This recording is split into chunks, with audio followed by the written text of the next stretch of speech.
Hello and welcome to all my dear students. सभी प्यारे बच्चों का एक बार फिर से स्वागत है इलेक्ट्रोस्टैटिक के इस 5th लेक्चर के अंदर। प्यारे बच्चों, हम पढ़ रहे थे इलेक्ट्रोस्टैटिक। हमने चार्ज और बेसिक चार्ज की प्रॉपर्टीज भी पढ़ ली थी हमने। और अब जो हम पढ़ने वाले हैं, आज हम पढ़ेंगे बहुत ही इंपॉर्टेंट टॉपिक है इलेक्ट्रोस्टैटिक फोर्स, यानी कूलम्ब्स लॉ। आज बात करेंगे हम कूलम्ब्स लॉ के बारे में। ठीक है, तो कूलम्ब्स लॉ बहुत ही इंपॉर्टेंट रहेगा आपका, उसके बारे में हम बात करने वाले हैं। Coulomb's law exam oriented, very very very important topic and बहुत ही इजी सा टॉपिक है। इसको आप अच्छे से समझ लेना, बहुत ही इजी टॉपिक है। इलेक्ट्रोस्टैटिक फोर्स, देखो ध्यान से पढ़ना इसको। इलेक्ट्रोस्टैटिक फोर्स मतलब अभी देखो हमने इलेक्ट्रोस्टैटिक देखा था भाई।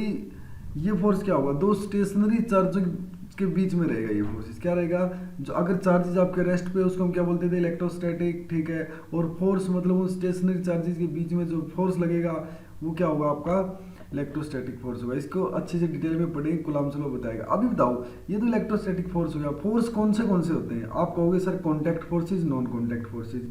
अच्छा, कॉन्टैक्ट फोर्सेज जैसे फ्रिक्शन फोर्सेज आपका कॉन्टैक्ट फोर्सेज है, जैसे नॉर्मल रिएक्शन आपकी कॉन्टैक्ट फोर्सेज है, और टेंशन फोर्सेज आपकी क्या है, कॉन्टैक्ट फोर्सेज। ये विदाउट कॉन्टैक्ट फोर्सेज हो ही नहीं सकते। अब नॉन कॉन्टैक्ट में देखोगे आप, ग्रेविटेशनल, अच्छा दूर दूर ऑब्जेक्ट रखे हैं तब भी फोर्सेज लग जाते हैं। हाँ जी बिल्कुल। मैग्नेटिक फोर्स, ये भी क्या आपका एक और दूसरे चुंबक के ऊपर आप अट्रैक्शन देखोगे, रिपल्सन देखोगे, वहां पर भी क्या है, मैग्नेटिक फोर्सेज में भी नॉन कॉन्टैक्ट है।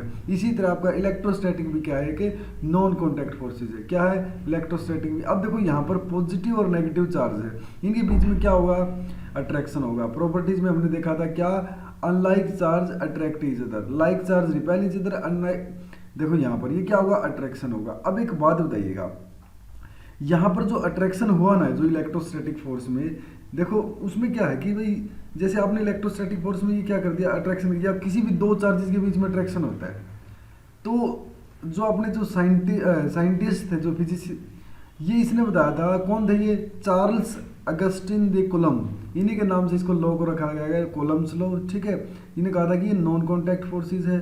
क्या है, नॉन कॉन्टैक्ट फोर्सेज है। और इसने बात की थी, अभी देखो इसने बताया कि जो फोर्स ऑफ अट्रैक्शन और रिपल्सन होगा किसी दो पॉइंट चार्जेस के बीच में, दो पॉइंट चार्जेस, ये ध्यान रखना इस पॉइंट की बात को, कि वो दो पॉइंट चार्जेस के बीच में अगर क्या होगा, फोर्स ऑफ अट्रैक्शन या फोर्स ऑफ रिपल्सन होगा, वो डायरेक्टली प्रोपोर्शनल होगा। किसके डायरेक्टली प्रोपोर्शनल होगा, वो डायरेक्टली प्रोपोर्शनल होगा product of the magnitude of the charges and inversely proportional to the square of distance between them, और it act along line joining the two charges. बात करते हैं पूरी कंप्लीट समझते हैं। जैसे कि मेरे पास ये दो चार्जेस हैं, ये दो चार्जेस है, आप समझना इस पॉइंट को पूरा, कि ये दो चार्जेस हैं। अब इसमें जो चार्जेस है, इसमें क्या करोगे आप, देखो यहाँ देखो, ये दो दो चार्जेस आपको दिए हुए हैं, ये चार्जेस और ये चार्जेस। ठीक है, ये चार्जेस क्या, देखो फोर्स ऑफ, इनके बीच में फोर्स ऑफ अट्रैक्शन या फोर्स ऑफ रिपल्सन होगा। ठीक है, अब एक बात बताइए, ये चार्ज मैंने फिक्स कर दिया यहाँ पर, मान के चलो चार्ज ये भी फिक्स है। अब इस चार्ज की वजह से यहाँ पर कुछ ना कुछ क्या होगा, अट्रैक्शन और रिपल्सन होगा, या तो ये दूर भागेगा या ये पास आएगा। ठीक है,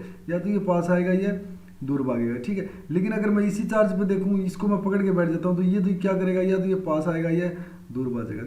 ठीक है, तो ये जो पास आना है, दूर भागना, मतलब या तो ये इस चार्ज ने इस चार्ज को या तो पुश कर रहा है, ये चार्ज मतलब इसको या तो धकेल रहा है दूर की तरफ, या इसको खींच रहा है पास की तरफ। किसी बॉडी को पुल करना, पुश करना क्या होता है, फोर्स। लेकिन चार्जेज रेस्ट पे है, चार्जेस रेस्ट पे, तो उसी फोर्स का क्या कह देंगे हम, इलेक्ट्रोस्टैटिक फोर्स। क्या कह देंगे, इलेक्ट्रोस्टैटिक फोर्स। अब क्या बोल रहा है, कूलम्ब्स ने क्या कहा, कूलम्ब्स ने कुछ डाटा लिए। क्या लिए डाटा, उसने कहा कि जो फोर्स है आपका, जो फोर्स है वो डायरेक्टली प्रोपोर्शनल होगा product of magnitude of charges. आप जितनी मैग्नीट्यूड इनकी ले रहे हो ना, जितनी मैग्नीट्यूड इनकी बढ़ा रहे हो, तो फोर्सेज इनके बीच में बढ़ रहा है। लेकिन जैसे डिस्टेंस आप कम करोगे ना, डिस्टेंस, तो फोर्सेज ज़्यादा हो। जैसे डिस्टेंस आप बढ़ा के अब इस चार्ज को यहाँ रख दो, यहाँ पर अट्रैक्शन रिपल्सन बहुत कम होगा, उसके आगे लेके जाओगे तो अट्रैक्शन रिपल्सन बहुत ही कम होता जाएगा। तो ध्यान रखना इस पॉइंट को, कि जो ये आपका जो अट्रैक्शन था, force of attraction between two points, ये आपका बहुत ही हो जाएगा, अगर डिस्टेंस पे भी डिपेंड करेगा।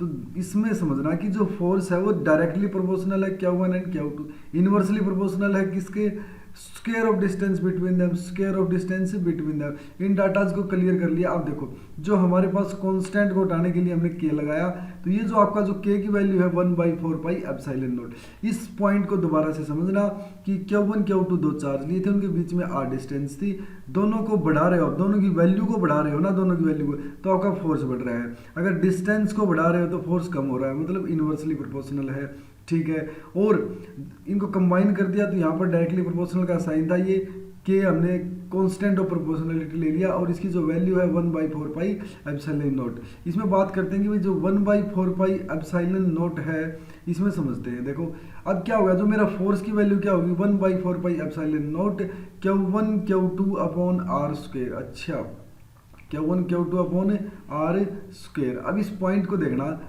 ठीक है। अब यहाँ पर एप्सिलॉन नोट क्या है, नया पॉइंट जो आपके देखने को मिला कि जो एप्सिलॉन नोट है वो क्या है, परमिटिविटी ऑफ एयर।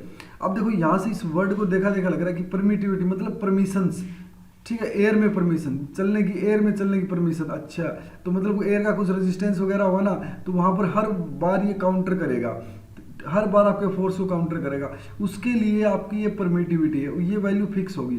ये वैल्यू क्या होगी, फिक्स होगी। अब इसके एप्सिलॉन की यहाँ से वैल्यू निकाल लेते हैं ताकि आपको यूनिट निकालनी आसानी हो जाए, क्योंकि अगर आपसे पूछ ले कि एप्सिलॉन की यूनिट क्या, तो आप कहोगे देखो यहाँ पर c स्क्वायर हो जाएगी, यहाँ पर मीटर स्क्वायर हो जाएगी, यहाँ पर फोर्स हो जाएगा, तो आप कहोगे c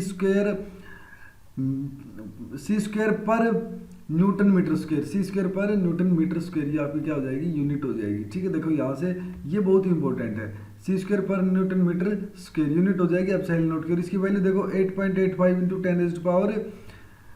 10⁻⁻12, ये क्या देखो c स्क्वायर पर न्यूटन मीटर स्क्वायर, ठीक है। तो एप्सिलॉन नॉट क्या है, एक परमिटिविटी है, एक परमिशंस है आपको किसमें, एयर और फ्री स्पेस के अंदर, ठीक है। तो वैल्यू ऑफ जो 1/4 एप्सिलॉन नॉट है, ये मीडियम के ऊपर डिपेंड करेगी, किसके ऊपर डिपेंड करेगी, मीडियम के ऊपर डिपेंड करेगी। और ये जो होगा आपका जो 1/4 एप्सिलॉन नॉट होगी, इसकी जो वैल्यू है 9 × 10, क्योंकि न्यूमेरिकल्स में यूज क्या होगी, देखो ये जो फॉर्मूला लगा हुआ है, इसकी डायरेक्ट वैल्यू रखो आप 1/4 एप्सिलॉन नॉट, जो इसकी वैल्यू रखो 9 × 10⁻⁹, चार्जेस की वैल्यू दी मिलेगी आपको, आर की वैल्यू दी मिलेगी, तो फटाक से हम फोर्स निकाल लेंगे। तो ये वैल्यू हमें याद रहनी बहुत ही जरूरी है, ये वैल्यू। तो अब हम देखते हैं भाई जो फोर्स को रिक्वायर होती है, देखो फोर्स को देखो हम किसी अगर ऑब्जेक्ट के ऊपर फोर्स लगाते हैं, हम देखते हैं भाई किसी भी ऑब्जेक्ट के अगर हम फोर्स लगाते हैं तो उस फोर्स को क्या चाहिए होगी, इस फोर्स को डायरेक्शन चाहिए और मैग्नीट्यूड चाहिएगा, मतलब दोनों चीज चाहिए, ठीक है। तो फोर्स वेक्टर क्वांटिटी होता है, तो इलेक्ट्रोस्टैटिक फोर्स भी क्या होगा, वेक्टर क्वांटिटी होगा, क्या होगा, वेक्टर क्वांटिटी होगा।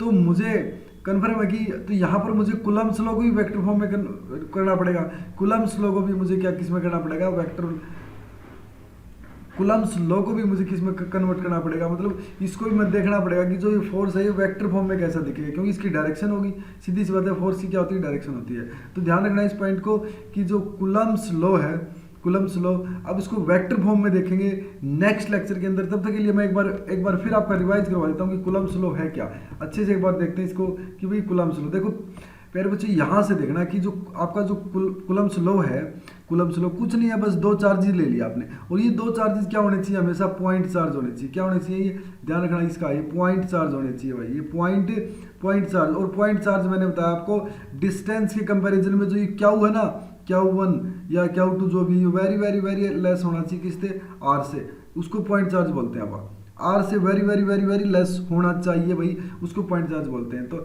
आपको समझना, दो पॉइंट चार्ज आपने लिए, उनकी जो मैग्नीट्यूड है वो डायरेक्टली प्रोपोर्शनल होगी फोर्स के, और उनकी जो बीच में जो डिस्टेंस ले रखी है, स्क्वायर, देखो स्क्वायर कर दिया डिस्टेंस का, square of distance between them वो क्या होगा, इनवर्सली प्रोपोर्शनल होगा। दोनों को कंबाइन कर दिया, फैक्टर्स को यहाँ पर लिख दिया, ठीक है।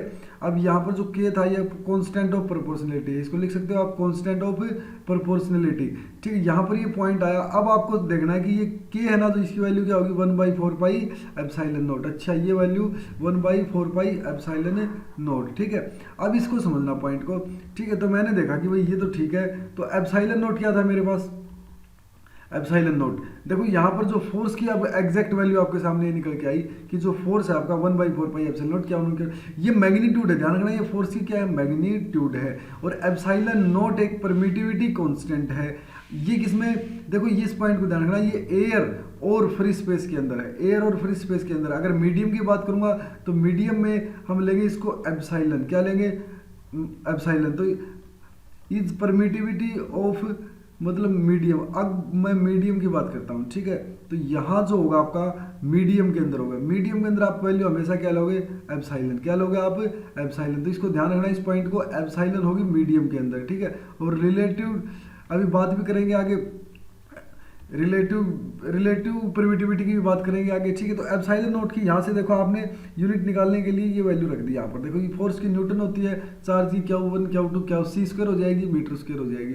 तो यहाँ से जो यूनिट आ जाए आपकी C square by N metre square. और यहाँ से एप्सिलॉन नॉट की वैल्यू हमेशा ध्यान रखना है 8.85 10⁻⁻12 C स्क्वायर पर metre square, newton metre square. और यहाँ से आपको 1/4 पाई एप्सिलॉन नॉट की वैल्यू भी पता होनी चाहिए। अब मुझे पता है कि जो फोर्स है वो मैग्नीट्यूड के साथ साथ डायरेक्शन भी होती है।